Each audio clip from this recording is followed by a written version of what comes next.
Salam Pancasila, salam penegakan hukum.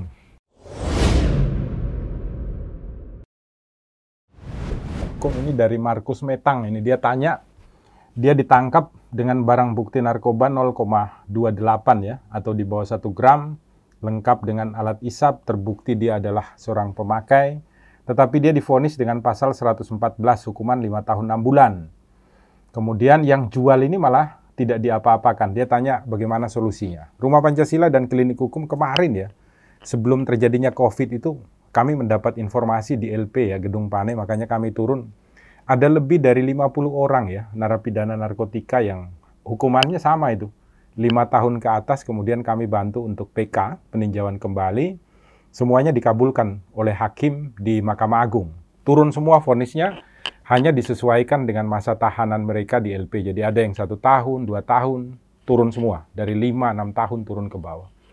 Kenapa? Karena ini ketedeloran jaksa ya. Jaksa penuntut umum di Indonesia rata-rata oknumnya itu tidak bertanggung jawab, tidak mengerti tentang aturan hukum. Yang kedua, mereka rata-rata tidak didampingi oleh pengacara ketika berada di muka sidang. Dan yang ketiga, hakim yang diperintahkan untuk aktif di dalam sidang pidana tidak aktif. Tidak melihat kepada surat edaran Mahkamah Agung yang sudah dikeluarkan oleh Mahkamah Agung bahwa terhadap mereka yang dituntut oleh jaksa dengan 114 ataupun 112, tetapi ketika di muka sidang ternyata terbukti mereka adalah pengguna, maka hakim itu diperintahkan untuk menerobos ketentuan limitatif dari pasal 114 dan 115. Karena di pasal itu dikatakan tidak boleh divonis di bawah 4 tahun, tetapi ada surat edaran Mahkamah Agung dan sudah terbukti itu selalu dikabulkan oleh Mahkamah Agung. Divonisnya semuanya turun di bawah dari limitatif pasal 114.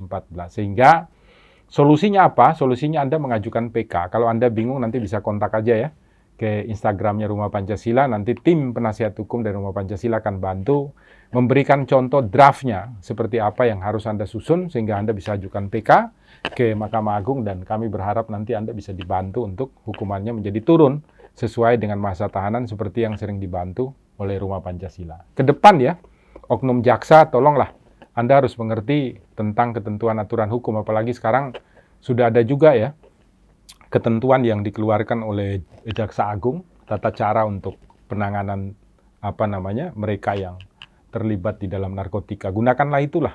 Jangan Anda menjadikan kewenangan Anda untuk kemudian berbuat sewenang-wenang ya terhadap orang-orang yang harus diobati, justru dimasukkan dalam penjara. Itu dari saya dan Rumah Pancasila. Buka mata, buka telinga, buka hati, selalu berbuat baik di Rumah Indonesia. Salam Pancasila, salam penegakan hukum.